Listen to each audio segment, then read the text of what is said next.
Hello friends and welcome back to my channel. My name is Katelyn from Florals.com and today I'm doing my final wrap up for the minimal mixed media series I did. I know so many of you loved watching it over the end of last year and it really helped me explore some different ideas that I wanted to do, or just, have fun with products I've been neglecting or do techniques I wanted to try. And I definitely had fun doing it. So I thought it'd be nice to do a little recap with you guys, sort of like what I used, what I thought I would have used, didn't, and just kind of go over that. So I kept a list for a better part of the series with what I used. A lot of stuff repeated. I actually kept all of the stencils out that I used so that I could show you guys those at the very least. So I kept all of those out. The mixed media kept getting put away, but again, kept a little list here so I could pull it out to share with you guys. I didn't pull out everything that I used, but I did pull out a wide variety so you guys could get a better glimpse of what we accomplished during this short time. And I think something that comes along with mixed media is a little bit of, nervousness, overwhelm, fear, because there is, one, so much in the mixed media realm, two, a lot of things you could quote unquote mess up, even though there's no right or wrong way to do mixed media truly. And then there's just a lot to learn and test out and have fun with. So I think you guys had fun throughout the series, and I'll go through some of the layouts that we did for it to give you guys some reminders of what we've done so far. But let's just dive in. I haven't opened the stencil bag since, so we'll pull it out, see what we have in here. This one barely fit in there, so I'm going to have to struggle to get this one out. Now, as you guys know, the Minimal Mixed Media series didn't have a deadline. It didn't have anything attached to it. It was just something I wanted to do, put out videos pretty regularly for utilizing some of my mixed media. And mixed media varies per person. Some people, why are there sequins coming out of here? I don't know why those are in there. Some people do mixed media in different ways. So like ink might count as mixed media, watercolor. There's so many different varieties, and always do what you feel is right and is in your wheelhouse. But I did a ton of stenciling. So I used some stencils for the first time, which I was really happy with. Some newer ones, some older ones I hadn't used or hadn't used in a while. So I'll just count through them here as I show you them. Oh, look, a bag. Again, don't know why some things are in here. And we had some Echo Park ones that I used. Some of those. What's this one? Another bag. I don't know why these things are in here. This paper stencil, and this isn't probably all of them. I tried to keep out as many as I could, but some of these I did use twice or more. So we have 10 stencils in the bag, which honestly is great. A lot of times I go to the same stencil over and over. Like I used to really love my star stencil. You won't see it here. This heart stencil I loved using as well. This ruler one is going to quickly become a favorite, I think, because dang, was it super fun. And I just love like that it's sort of geometric but has this like vintage vibe to it. Love that. Big stencils, like this big shape one, was a really fun feat to try out. I'd never done that before. Just fun stuff all around. And now we get to dive into some of the product that we used. Obviously, you guys saw me use this a lot. The Light and Fluffy modeling paste, and I'm so thankful that I picked this up. Well, rather, I picked it out for Christmas 2 years ago now. So 2019 Christmas, I got this, and I didn't know I'd love it as much as I did, but I love the light and fluffy texture. There is something about this brand, the Crafters Workshop, that I love so much. And then similarly, I also have the Heidi Swap Gold Metallic Texture Paste. Also love this one, not nearly as airy as the Crafters Workshop brand, but still really, really great. Use these a lot. In fact, there was things that I thought I'd do more of, like mixing my modeling paste with X, Y, or Z, whether it be paint to color it or ink, something I thought. You'd think, but I didn't. So there's plenty of techniques I still want to try out and do, but I think what really this sort of series was for was to open my eyes to, one, mixed media can be easy and it can be worked into a wide variety of layouts in a wide variety of ways without having to have like a whole roll of paper towels nearby or having to do like, scrub the hands clean because they are stained with Distress ink. But sometimes that also happens, and there's fun in scrubbing your hands clean with Distress ink, and there's many tips on the internet on how to get it off. Similarly, I also have this Glossy Dimension by Brea Reese that I picked up at Tuesday morning. Used this for the first time during the whole collaboration that I did here. A lot of the dilution paints were open for the first time during this series, so a bunch of the different colors, the blue, the green, the orange, the white, And I believe I also used the black at some point. So got some good use out of those. Little stickles. Who knew stickles would come back? I did use stickles a little bit. This one's actually almost empty. I really should, you know, finish this up sometime soon. I know it's hard to see because it's a glitter coated bottle, but this much of it's about gone. So I'm ecstatic about that. I mean, I've had this for years. Lots and lots of different other wet mediums as well. So I used acrylic paint on one of my pages. Acrylic paint's hard to work with. I know a lot of people want to work with it because it's inexpensive, but it's so watered down. But like I said, a technique that I want to do is mixing a paint, for example. I've caused an avalanche with the Crafters Workshop modeling paste to give it a color. Would love to do that. I just didn't end up getting to it this time. So I have tons more acrylic paints, as some of you guys know, so I should definitely try that out again soon. Then we had these guys right here. These were towards the end. I used these. So the Distress Paint, I have a couple of these colors, and then the Acrotones from Shimmers. Used both of these on a layout, and again, that'll be in the end here. I only collected a few of the layouts I made for the series because some of them I already put away in their albums, and I didn't want to go digging too far, but I pulled out the ones that were still ready to be filed. And then, of course, I think something that we all consider to be like one of the main events for mixed media nowadays is sprays or mists. And man, do I have a lot of them. It seems I do have a color scheme trend going on, which is greens and blues. These are the only ones I had written down. I might have used other ones like the gold I probably used at some point.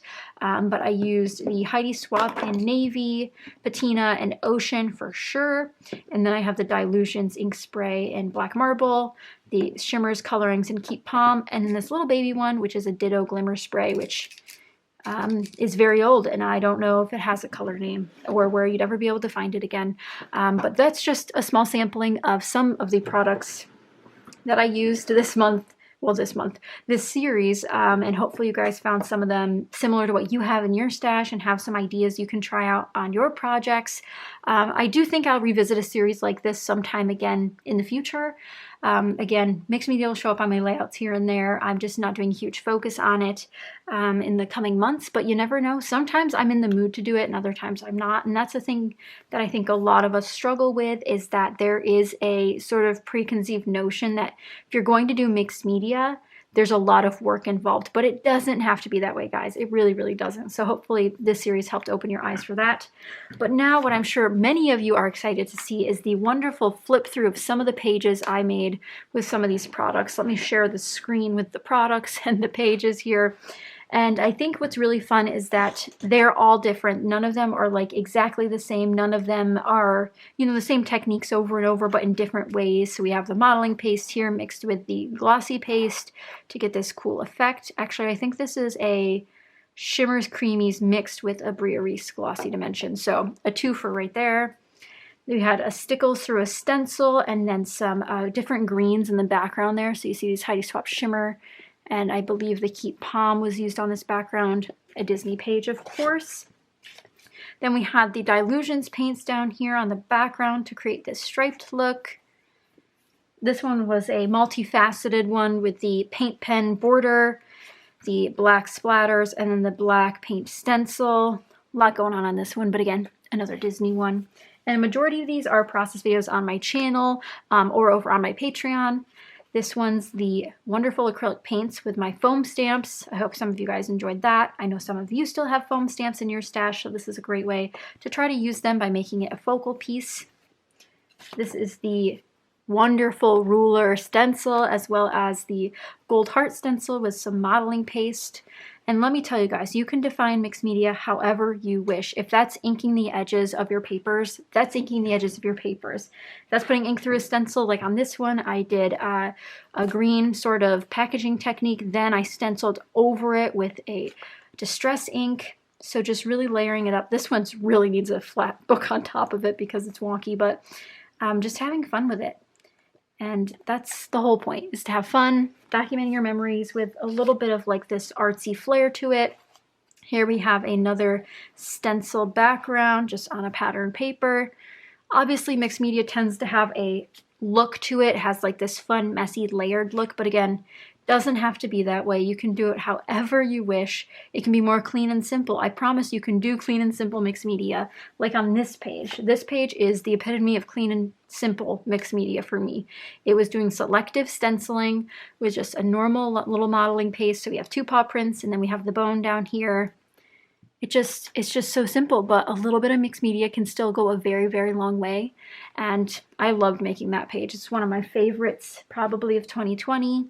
Here again, just something simple, just a little bit of packaging technique on these background pieces that I layered on. And just this little guy right here. That's all I used. You could do that with watercolor. You can do it with all sorts of things, but a little bit of shimmer never hurt nobody, especially this cute bird that I took a picture of. And lastly, we're ending off on Comet again, because as you guys know, if you've seen this process video, these flowers that are stamped on paper, which is just, you know, normal paper, but mixed with these 2 colors to create a perfect pink to go with this background paper. But that's just a small glimpse of what we did during the Minimal Mixed Media series. I do hope you guys enjoyed it. I know several of you did and saw similarities with items you want in your stash. I didn't get to everything I wanted, and you know, there wasn't a huge pressure to do that, but the fact that I got more mixed media done in this time frame than I normally do was 10 out of 10 for me. That's all I wanted to do. That's all I needed. Just kind of a nice little challenge to myself almost to use those stencils, use that product, try it out, have fun with it, and see where it takes me. Because if I found a new technique I loved, I found a new stencil that I absolutely love, and had a ton of fun working mixed media into my kits throughout these months. So as you can probably tell, some of these were the kits that I worked with. Some of them were during Patreon live streams that you guys that are patrons might recognize. And there's just a lot of fun to be had in the mixed media realm, but it doesn't have to be scary. It doesn't have to cause overwhelm. And this won't be my final video in this series. I'm going to end it with a top 5 items that I think mixed media beginners would like. So let me know if you're definitely interested in seeing that, because I am gathering my goodies together, and I'm sure you could probably guess a few of them based off of that, but we'll talk about some tools needed and some different suggestions for products. But we got some wonderful layouts done, and I appreciate all of your kind words when we went through all of these. Some of you said you loved the ideas, and I really appreciate hearing that kind of feedback on these types of pages, because sometimes it can be a little bit redundant with mixed media. I find it's like nice to see that people love to do watercolor backgrounds in one photo, but it's nice to also see some, you know, some multi-photo pages with mixed media on them and incorporating that, because it's not as widely seen, I think, as some of you guys might know. But again, hopefully you guys enjoyed the variety and all of the products. Again, hopefully you found some similarities in your stash for products like these. And, you know, even if you feel like you don't have anything in your stash that's mixed media, you can define what mixed media means to you. You can just grab a cardboard piece from your recycling bin and make your own stencil to put some ink through. You can do all sorts of different creative things with mixed media and with the idea of mixed media, because it doesn't have to be a liquid or a paste. It can be anything. So I hope you guys enjoyed the series. Again, I will be back very soon with a top 5 products for beginners for mixed media, and I think it'll be insightful for everyone. But thank you guys so much for watching and supporting the series. I know it was a bit different, and I know a lot of you enjoyed it, but if you'd like to see it come back again, maybe sometime later this year, maybe we'll do another rendition of it, let me know in the comments down below. But thank you guys so much for watching. I do hope you enjoyed. And if you enjoyed this wrap-up video, be sure to give it a thumbs up. And if you're not subscribed already, be sure to do so you don't miss out on the top 5 favorites. That'll be coming out soon. But thanks again for watching, guys, and I'll see you guys next time. Bye, guys.